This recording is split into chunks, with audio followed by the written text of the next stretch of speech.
MartiniInTheMorning.com coming up on 9:30 in the West. His name is Matt Belsante, and guess who just walked? Let's see, which microphone are we going to have you on? Try that one. Hello? That's the one. I can't hear myself. Oh, now I can. Frank Stallone on MartiniInTheMorning.com. It's funny, we hadn't seen Frank in a long time, and we were invited by some friends of ours, John and Annie Gibson, who live in Lemoore, California. We're down, and they took us to Catalina Jazz Club to see a show that our friend Ron Dante put together. Ron, he's been on the air with us before. Ron just produced recently kind of a comeback album, if you will, for Steve Lawrence. Yeah. And fabulous album called When You Come Back to Me Again. So we had Ron come in, we talked, and that show, between this gentleman right here, Frank Stallone, and Ron, and all the other people on that stage, I mean, that was like an award-winning show. Yeah, it was really a lot of fun. I mean, I've done those in other cities and stuff, and it's really great because the real fun of doing shows is the dressing room. Sitting there, catching up, talking, and having a good time with all the guys. But all these people have had numerous hit records, so it was really a night of hit records. I mean, not just hit records, but I mean, if you look in the behind the scenes part of it, I mean, look at what you did in the movie Staying Alive, where you wrote all that music, and you got nominated for awards, a Grammy and Golden Globe for best soundtrack and best song. And then Ron is not only a Grammy winner, but he's also won a Tony Award on Broadway. I mean, here, you guys, and then Jimmy 100 million records. I mean, he produced every Barry Manilow hit. That's a lot. Yeah. Yeah, all those hits. Interesting too that the song, our favorite song from the album he did with Steve Lawrence, is a song that Barry wrote and Ron produced. Barry Manilow doing "I Was a Fool to Let You Go" on his Even Now album back in the '70s, and they made it just sound just as cool, as hip today as it was back then. I've been in the studio with Ron, actually. Have you? Yeah, we're going to do. We did a song by the writer that wrote Mandy. Really? Yeah, and I forget was it Will Jennings? No. Who wrote Mandy? I'll tell you in 1 second. Yeah. But he lives in England now. He wrote that. He wrote "Bend Me, Shake Me, Any Way You Want Me." Anyway, so really, but also I'm doing a remake of the Walker Brothers song, "Make It Easy on Yourself." Love that song. Yeah, and the sun ain't gonna shine anymore. Yeah, those are great songs. They're great songs, and my voice is a little facsimile to Scott Engel, really. So we figure, the song's like 50. It's hard for me to fathom driving to high school in Philadelphia, listening to the Walker Brothers on the radio. It's hard for me to put together that is almost a half a century ago. That's sick. That is kind of crazy. No, it's really weird. I'm thinking of it feels like to me like 8 years ago. Yeah. Like driving to Lincoln High School in Northeast Philly going, "The sun ain't gonna shine it." Yeah. You use this mic, Mother Miriam. Yeah, the sun. Mother Miriam. See, once you mention Philadelphia, you're in Mother Miriam's neighborhood. And that's what Jimmy Darren and I were talking about. He said, he grew up right next to Bobby Rydell, so he knows all those people. But I was more in the Northeast. I did live in Center City, Philadelphia, right actually a block away from the museum steps. I lived at Parktown Place. So did I. I did. So did I. I lived there when that building first opened. It was one of the first built. Mother Miriam built it. That's right. The first building with an indoor shopping center downstairs, an indoor parking. What year did you live there? 1960. Right when it opened. It was. Did you move out right away? I moved in 64. No, I was out by 64. We were up in Northeast Philly by 61, 62. But I went to City Center School in downtown. I went to Notre Dame, which is now the Rittenhouse Hotel. And, I mean, I'm from D.C., Maryland area. My parents got divorced, so I flip-flopped back from Philadelphia, Maryland. But it's so hard to sometimes when you think, and I know people go, well, they don't get it. Time moves really after a certain age, time just goes. It goes in 5-year, 10-year increments like that. It's not like, do you remember when you were a kid, like summer seemed like forever. It took forever. Yeah. It's like now it's like 8 weeks, it's done. Yeah, we believe me, we have those conversations about how time seems to compress as you get older. It must be our mindset. It's like I'm saying to myself, okay, and I'm a fairly youthful looking, in shape guy. I'm saying, wait a second. I have been doing this professionally for 50 years. Not 10 years, not 12 years, not, what's her name? What's that girl's name? The country singer, Swift? Taylor Swift? Yeah. She's been doing it 2 years. 5 minutes. Yeah. I want to see you in 50 years. Okay. I know what I look like in 50 years. Some of these guys go, oh, she's really great. I said, I want to see you in a half a century when you've been married a few times, had a few kids, had some guy that wants to be your manager who rips you off for everything. It happens all the time. Frank Stallone on MartiniInTheMorning.com. MartiniInTheMorning.com. Frank Stallone. You have the distinction of having done. You're on. Am I on? Yeah, you're on. You have the distinction of having done the last album, I think, that Billy May. It was the last album. Did. Yep. And how that came about, I had done the album with Sammy Nestico. Right, you did. In Love and Vain. Yeah. And then after I said, well, you know what, while these guys are still around, and this is way before Michael Bublé, Harry, no one was doing it at that point. The only one that had done anything facsimile was Harry Nilsson, Touch of Schmilsson Tonight, right. Yep. And I think Ronstadt. No, Ronstadt might have done it a little before mine, a little bit. What year did you do in Love and Vain? In Love and Vain was 87? 87. Yeah, Linda was about right around that time. In that neighborhood. But I was doing it with the real cats. I mean, she did it with Nelson, who's the real guy. So yeah. I figured I did with Sammy. So I said, the next one I want to do with Billy May, because I always loved the stuff he did with Frank. So I was sitting there talking to Nancy. I said, God, I'd love to do my next album with Billy May. She goes, oh, Uncle Billy? I go, oh, I forget. I'm so stupid. I'm going, you only did like 5 albums with your father. So she set it up, and I had a little restaurant on Sunset called Black and Blue, and he came with his wife, Doris, and he was like an old, very grumpy guy, but, very big. Kind of like Mother Miriam. Yeah, real grumpy guy. And he really thought, well, who's this kid? I mean, these guys don't know who I am. He really felt that nobody knew who he was. He was a total forgotten anything. How sad. So he used to come by my house, and he would come by my house. We'd work on the piano, go through the songs, and he goes, okay, who do you want for the band? I said, you pick it, man. I said, wow. I'm not even going there. I mean, wow. I'm paying for it. I'm the producer. You pick the band. And I have like the best band. I mean, everybody. Pete, Conti Condoli, Bob Cooper, Ernie Watts. I mean, everybody that's anybody. Alvin Stoller on drums, Pete Jolly on piano, Berghofer, Dick Nash. I mean, the go-to guys. And it's amazing, like, guys spend like years doing an album. We were done 2 days. 2 sessions we were done. No. 2 days, really? Done. Sammy Nestico, 2 days, done. They didn't waste time those days. They have the charts. They run it down a few times. Bingo. I have a feeling that Frank Sinatra was not the kind of guy that you kept waiting and you spent. No. You just got it done. But he said he took takes. Frank didn't do everything in one take. He was very anal about stuff. He took takes. I mean, but it wasn't overdub. You had to still sing it. Yeah. It's not like they did a lot of splicing in the 40s. It was just singing right on the dub. So I feel very proud to have worked with 2 of the greatest. And the liner notes that Billy May said about me, saying he was excited about me as he much with Nat Cole and Frank in the 50s. And, Sammy Kahn writing a liner notes for me on Love and Vain, and Frank Sinatra saying nice stuff.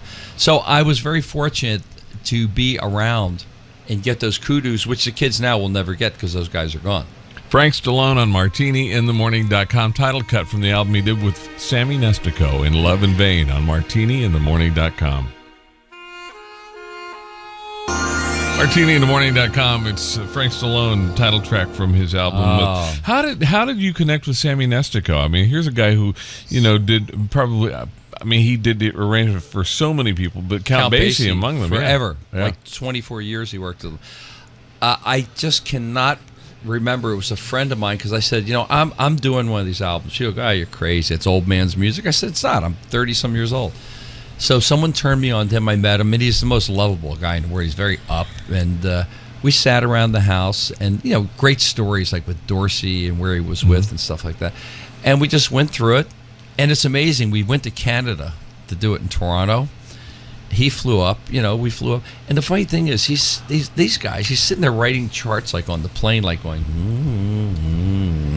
I mean, really intricate stuff you hear. Yeah, oh yeah. Which goes to his mastery. And we went there in 2 days. One day we did the ballads. Next day, things with the strings. And it's basically pretty much live. I mean, I'm singing in the booth. Maybe fixed a few words, but not that much. And I'm very proud of that album. And, and to the fans out there, if you go to my website, frankstallone.com, and you click, all my albums are on cdbaby.com or iTunes. But if you go there, you can get everything. I just actually sent everything to them. So with the downloads, but the actual albums. So, and also, as you know, I'll be playing at Herb Alpert's Vibrato on this Wednesday, the 10th. This will be the last show for 2014.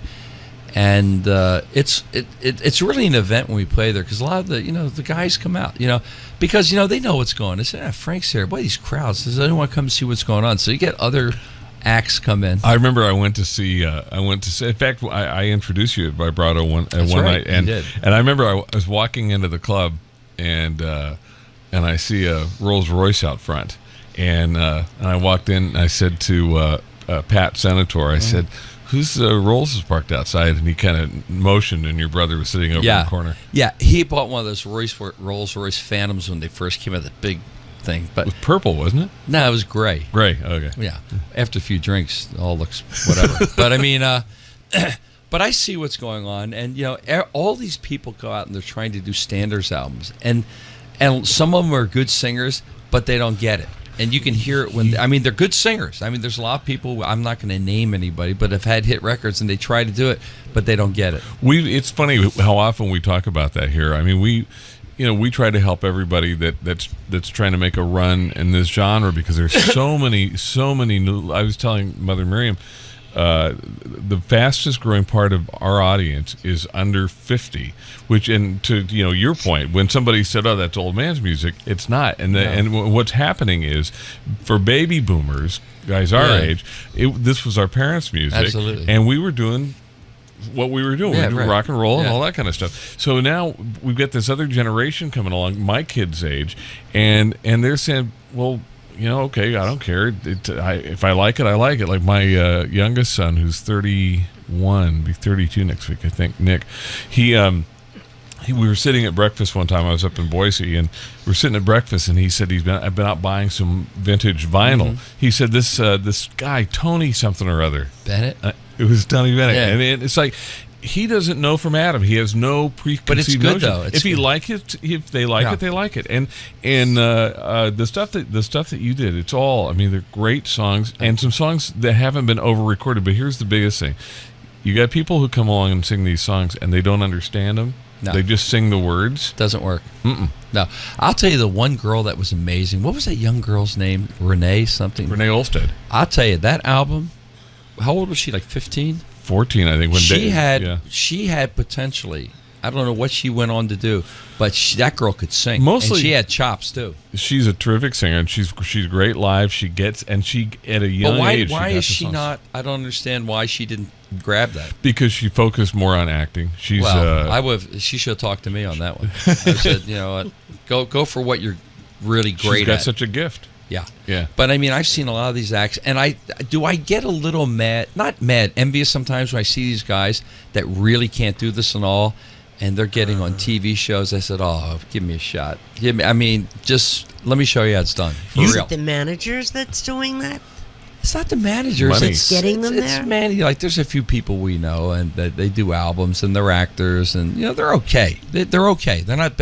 But some of them don't get it, and they do the same songs over and over. If you look at Love in Vain or Frankie and Billy, a lot of those songs you think because you know them, but they haven't been done a lot. Not many people do One for My Baby. No. You think they do, but they don't. Not many people do In Love in Vain or Spring is Here. We talk about that when an artist comes in. We really encourage them. Like years ago, I'm going to be a name dropper. When I was working at the old radio station, Smokey Robinson came in. He was doing a weekend show on one of our stations, and Smokey came in and he said, "I'm thinking about some songs for a standards album." And I said, "Do something that not everybody's doing." And he did Speak Low, which very few people have done. I don't know if his voice lends itself to big band, but he's a great singer. He just wanted to do it. He said, "I want to do an album." Simon wanted to do it, but it just Linda Ronstadt, I think, is one of the finest singers. The arrangements she did were great, and she sings great, and she's probably one of the finest female singers out there. I don't know if I bought it. I rarely listen to Joe Stafford or June Christie or stuff like that. June Christie's Mother Miriam's favorite. June Christie's. one of the best. But I think Linda Ronstadt is probably all around, probably one of the best female singers in pop music. But she pulled it off she did an album in Spanish. She's a great singer. Frank Sinatra Jr. told me that his father liked Linda Ronstadt, but he said it wasn't until she did her part on the duet that came out on the duet, the Moonlight in Vermont. He said he said now she knows how to sing a standard. Absolutely. It took. Yeah, it's not. I know it sounds easy. It's not. People, it's easy for me because I was always a Sinatra, Tony Bennett singing in the shower kind of kid. Bobby Darin. See, I relate a little more to Bobby Darin because, like me or like him, I'm a musician. So that's why Bobby Darin can really swing a little better than a lot of these guys because he's also a player and a writer, where other guys are just singers. Like Bob Everly is not going to swing in the pocket like a Bobby Darin. But, I'm very blessed. I've been very blessed to grow up in an era where I was able to be exposed to everything. Radio, as you know, we talked about it before. You listen to Dean Martin, Everybody Loves Somebody, then the Stones, Satisfaction, then you listen to They're Coming to Take Me Away, Oh, by Napoleon. So it was just a very interesting time. It was a time when you did hear all kinds of music on the radio. That's what you do in your show too. I do. You know what happened? Who was I talking to once? I was doing a thing with the Osmonds in Utah with their Miracle Children Network, and I was talking to Frankie Avalon. He goes, "How come you don't do your hits?" I go, "What do you mean?" He goes, "Frank, how many times do you think I've sang my songs like Dee Dee Dinah that comes out of my ears?" He goes, "You know what? You're very versatile, but do all your stuff." So I said, "You know what? I did." So I do my stuff from Staying Alive. I do stuff from Sammy Nestico. I do some, then I do a lot of guitar work on my blues stuff. And I don't claim to be a blues man, but I can play it and I like it. But I don't claim to say, hey, man, I'm the new coming of blues. I'm a white guy. I'm Italian. But I've seen your show, and it's wonderful because you do various music. Yeah, and the audience, bit of everything. And the audience reaction to the variety was always, I always thought was amazing. I think people are surprised sometimes at the range of what you can do. That you have that kind of talent. Well, that's the show though. See, people go, why don't you do that? I said, you know what? Don't want to mess with the balance. Like if you see Bobby Darin, he would do Splish Splash. Queen of the Hop, then he would do If I Were a Carpenter acoustic, and then he'd do Artificial Flowers, Mac the Knife. So, but the thing is, if you know how to do it, but the thing is, I think God I'm blessed with is the gift of gab. You got to be able to talk on stage. You just can't go, and now for my next number, I will do, You have to be able to kind of roll with it and have fun and just tell people I am a little bit of a musical schizophrenic because I do love all kinds of music, and I can do it because I had to do it. When I was coming up playing in bars, all kinds of music, and I can do it because I had to do it. When I was coming up playing in bars, it wasn't like, you were kind of, you had to be able to play. You were everything. like the jukebox. You were jukebox. You had to serve your audience. I just saw a funny comment in our chat lounge. Frederick Genet, we call him Mr. Fred from France. He's listening in Paris, and he said, Frank Stallone, is that Sylvester's son? Oh, God. Let's talk about getting old. No. If I was his son, my brother would be like 140. No, but the thing is, it's what? Do people write in while we're talking? Yeah. Anything else? Yeah, that's all he said. That's it? So like one person around the world's like listening to me? Oh, no. There are thousands of people listening. No, but the thing is, I think the thing is, I love all kinds of music. A lot of people are surprised when they hear me play guitar. I said, I've been playing my whole life. It's just that playing a Les Paul singing standards doesn't work. Right. If you like Frank Sinatra with a Stratocaster singing, One More for My Baby. Right. So, but I work it now. I don't wear the tux all the time because when I play guitar at the tux, I feel like a wedding band. I feel like I'm doing a bar mitzvah or something like that. So Frank Stallone on MartiniInTheMorning.com coming up Wednesday night at Herb Alpert's Vibrato in Bel Air, California. This was from. Which album was this from? This is not mine. It's not you? No. Wait a minute. I hit the wrong button then. You did. I did. Where is it? Wait. I got a song. You know what? This happened the last time you were here. I have a song in here that's mislabeled. Wonder who that was or what it was. That's very nice. I was looking for one of your Sinatra What covers. about that kid Tony DeSara? Tony DeSara. DeSara, he's wonderful. I know he is. What's going on with him? He's in New York. He's good. A lot. Good piano player. Oh, and then he writes beautiful music. Oh, he does? Oh my God, yeah. In the same genre as standards. Okay, this is you. You and Sammy and Yeah. strings, But beautiful. This song. but beautiful. This was one of the hardest songs I ever sang because as you'll notice near the end, there is no air. You're going on reserve tanks. Frank Stallone on martiniinthemorning.com.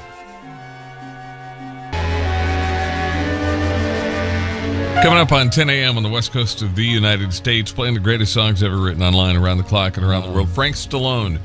That was so much fun. What time is the show In Love at and Divine Vibrato?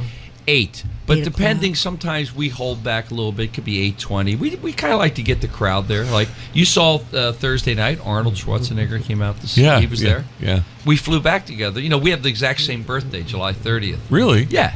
So he likes the music. He goes, and I said, this is pretty cool, man. It's a former governor coming out. And he likes the stuff. He's very complimentary. He's like a really good guy,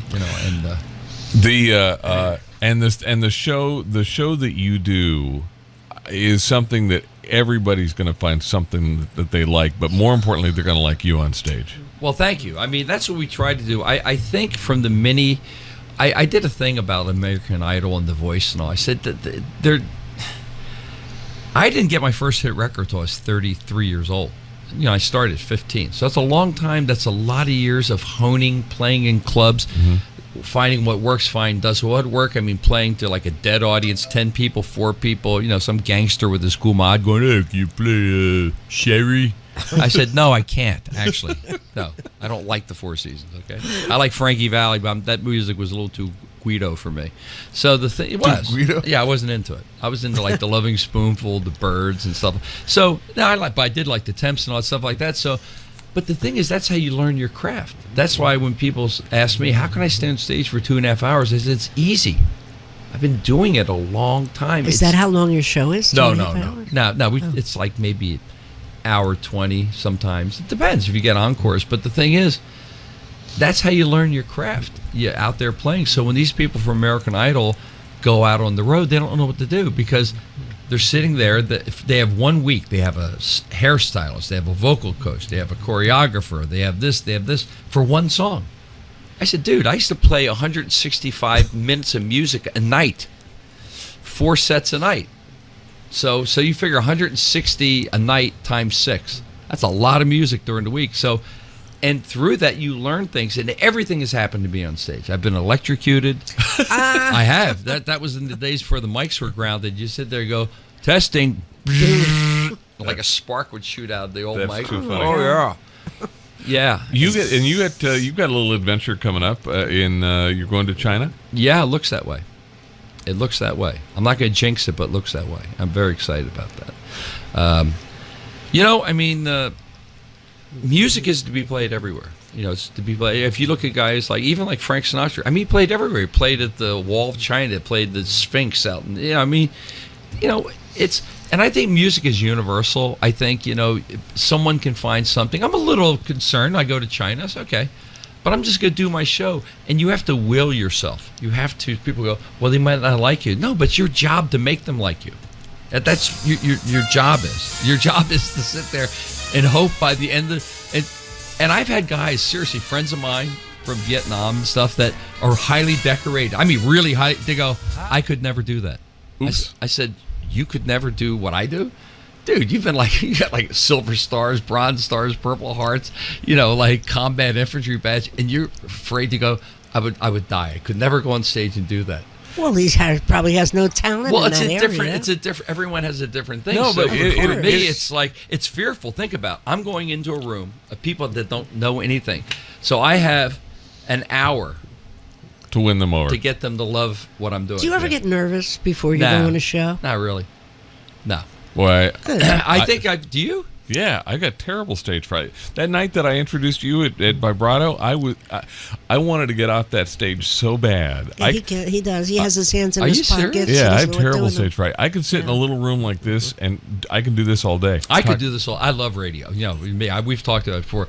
I mean, I would love to have been a jock. See, I this is easy for me, and I've been on radio stations where we've had hundreds of thousands of listeners, but to put me on stage in front of 20, 30, 40, 50 people, 100 people in a club.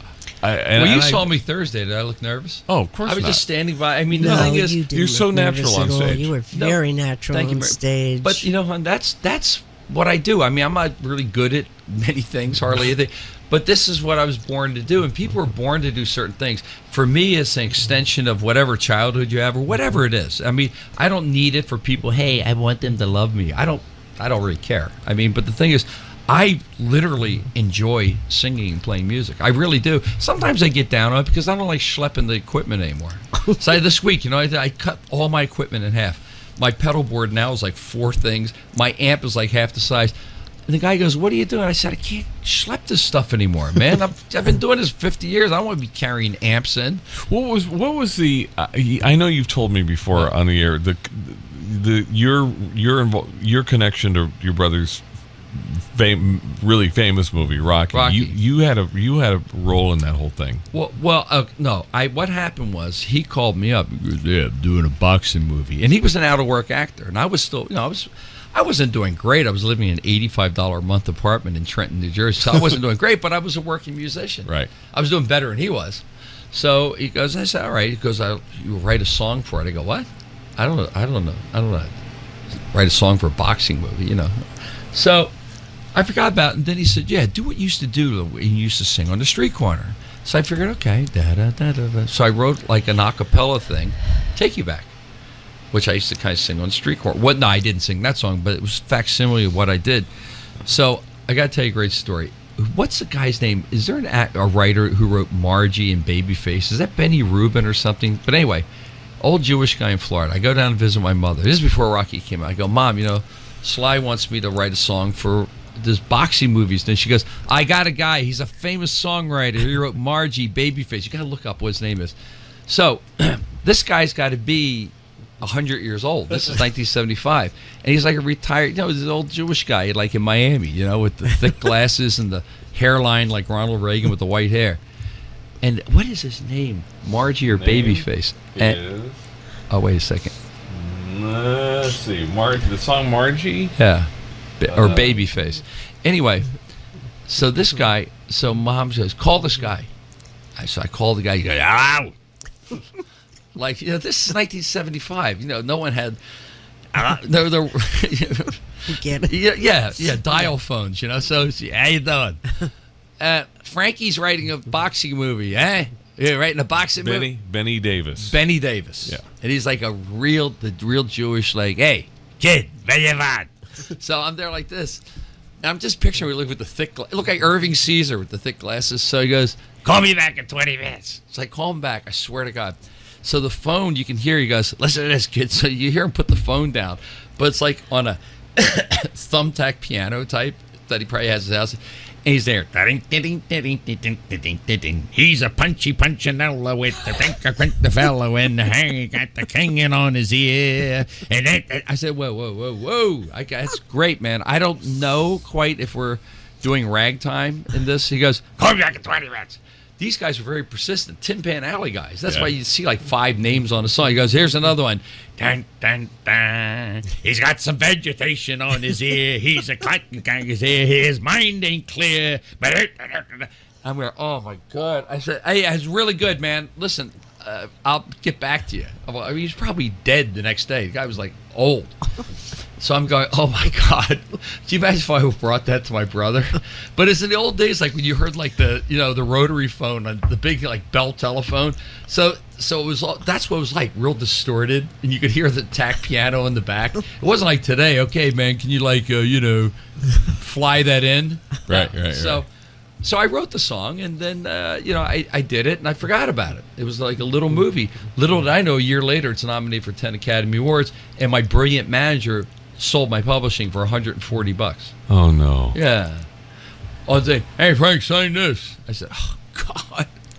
I could have sent myself to Yale on the money of that stuff. So all these other... Wow. So when I look back at it now, I go, oh, God. And the song has been used in 4 of the Rockies. Did you write any other songs that were in that movie? Yeah. Well, I mean, Which one? I have. Well, the second one, Pushin' and Two Kinds of Love, I wrote, which I kept the publishing.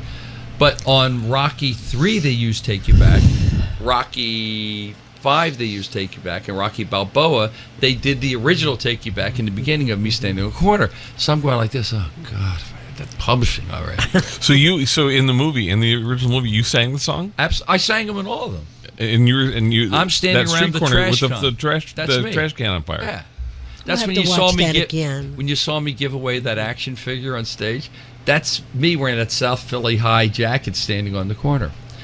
And the rest, as they say, the rest is history. I mean, I gotta say, when you think about a movie that was made for $900,000, I think Debbie Does Dallas cost more. Deep Throat 2, it's like... One more from Frank Stallone on Martini in the Morning. You can see him Wednesday night, Herb Alpert's Vibrato, Bel Air, California. Frank Stallone on martiniinthemorning.com. I got a right to sing the blues. martiniinthemorning.com. Frank Stallone. I got a right to sing the blues. Billy May. So what are you doing? You're doing the show at Vibrato. What else? Doing the show Vibrato. Looks like I'll be going overseas. I heard a new place open in Beverly Hills, Spaghettini's. We do these things in play. But to tell the audience out there, my music is still totally available. Totally available. All the Billy May stuff, the Sammy Nestico stuff, the stuff from Sting Live, all that stuff is available on my website. If you click there, it'll take you to cdbaby.com, or you can do iTunes, you can do Spotify, wherever you want. But my music is still out there because, as you know, there are no more labels. I have my own label. I've had my own label for a long time because when I started out, I've been on 7 different labels. There were a lot of labels, like 150, 200 labels at one time. Right. And I've been on RCA, I've been on United Artists, I've been on Polygram, Polydor, RSO, you name them. I've been on a lot of labels, but those days are gone. So you either are a guy that's loaded, does a lot of money, that does the album, and you can pay a firm a few $100,000 to get it out there. Not to mention any name, Seth MacFarlane. Yeah, but you know what? But I say one thing about Seth. Seth really respects the music. Oh, he loves absolutely. doing it. He plays. It's not like he needs vibrato. He does it for fun. Buys drinks for everybody. Yeah. He has a lot of fun doing it, and he does a good job. And God bless him. If I had his money, I would do the same thing. No, I would. I promote it, and you know what? Good for him. I've invited him many times to come see me, but he hasn't come. But I've met him quite a few times. Very pleasant, very nice. But he really likes the music. Yes, he doesn't like phone it in. He likes it. No, he's very serious about it. And he did, to be honest, he did something that you did on your album way back when. He's picking songs that aren't being done over and over and over. He does pick obscure songs. Yes, he does. He does do that. He's a big fan. He's a big Bing Crosby fan. And on his Christmas album, he did a song, kind of obscure Christmas song that Bing did with Peggy Lee back in the day called Little Jack Frost Get Lost. But he did what you did. Here, how about on your album, you did. Wait a minute. Wait. Exactly like you. Exactly like you. And who does that? No one does that. It's totally, and you do it totally different. It's a different arrangement, different sound. But what about? I got a right to sing the blues. People don't do that. Yeah, but don't forget, Seth MacFarlane was popular with he had a big fan base because of his TV show. Oh, absolutely. So that's when he put out, let's listen to Seth MacFarlane. And you know what? He uses all real musicians for his show, which is really good. Helps a lot of guys out. I think he is the largest employer of professional musicians in Hollywood. He is. Because my pianist and musical director works for a copy firm where they write music, and they eat a lot of music. Yeah. So for his shows is all live musicians. So it's not simply see, this is an River example. St. Marie. No one does this. Nobody's ever. But Frank Stallone on MartiniInTheMorning.com. MartiniInTheMorning.com. All right, I said one more from Frank. We cheated. We played another one. Frank Stallone. Why not? I'm here, right? Which album was that from? That was Frankie and Billy. Again, the great Billy May. Yeah, he wrote on the back of the album, he was so generous. He said, he said, I feel the same excitement I felt in '58 with another Frank Sinatra as I did in '54 with Nat Cole. He goes, and this is a guy that was a consummate professional, and he was a taskmaker. Believe me, I mean, there was no like, oh, okay, Frank. He didn't care if you were paying him. You do the music and you hit it. Right. And same thing. Well, Sammy's just like Fozzie Bear. He's just a lovely guy, but they're very serious about the music. So I didn't come in phone it in. I'm very, I like to have fun and party and stuff, but when it comes down to work, I'm very serious about it because, you got to get it done. Also, I'm paying for it. Right, that helps. And that's why I said, why put my money where my mouth is? I didn't have a label pay for it. I paid for it. I paid for the album covers. I paid for everything. And I like doing it. And, there's other guys out there that, they have a pretty big machine behind them, which helps. I don't. I'm a one-man operation. But I go out and play, man. Like I tell people, come out, see the show before you make any judgment, and then you tell me at the end. Are you going to be selling albums? Yes. At Vibrato? At the show? I do. Oh, good. Matter of fact, from here, I'm just running over to Rainbow Records to pick up some orders of my stuff. And I said, what's going on? I said, we're selling more vinyl now.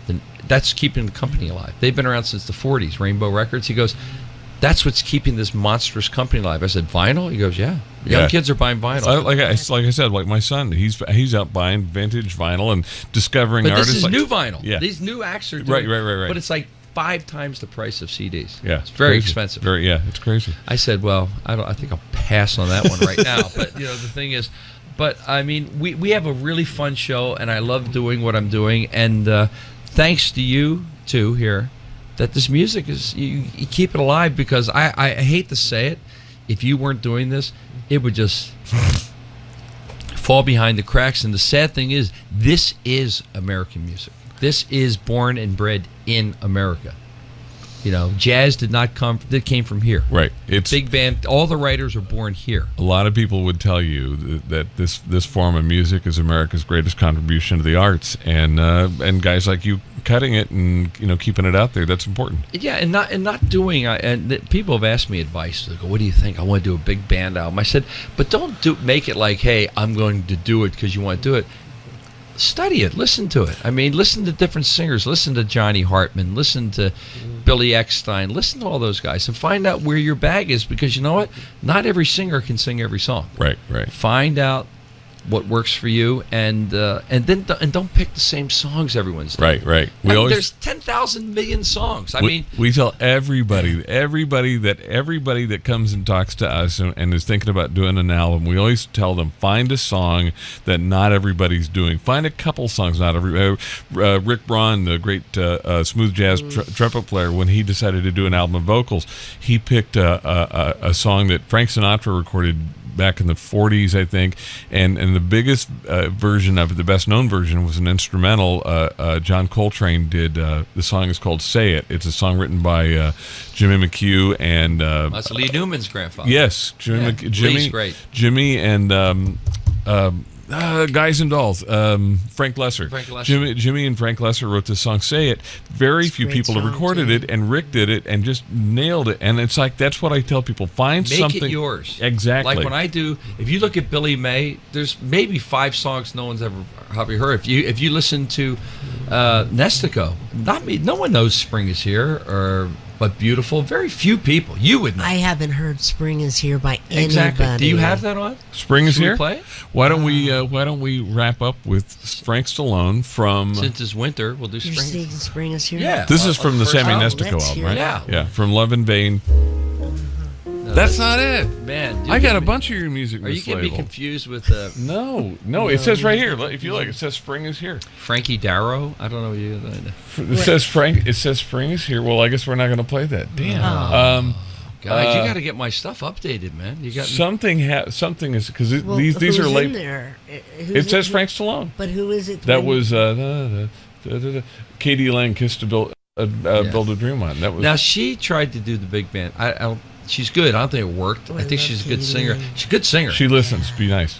Oh no, she's a great singer. She is. But not everyone can do it. It sounds easier than it is. Absolutely, It's I agree not. with you 100%. Give me another song that you believe is, that you would say is an obscure song. How about "One for My Baby"? It's not obscure, but not many people do it.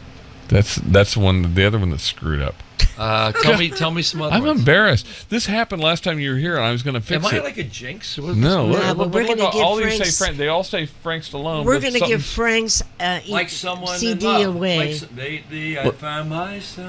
Let's do that. Let's hope Yeah. it's the right one. Oh, didn't I just? There we go. With Sammy Nestico. Yeah, this is very hard to do, and for all you aspiring singers out there, this is live in the studio, so that's why you get a good night's sleep and lay off the sauce for a few days. And Frank Stallone on Martini in the Morning. You can see him Wednesday night, Herb Alpert's Vibrato, and very soon we'll be giving you a chance to win some of the CDs. We'll tell you more about that later.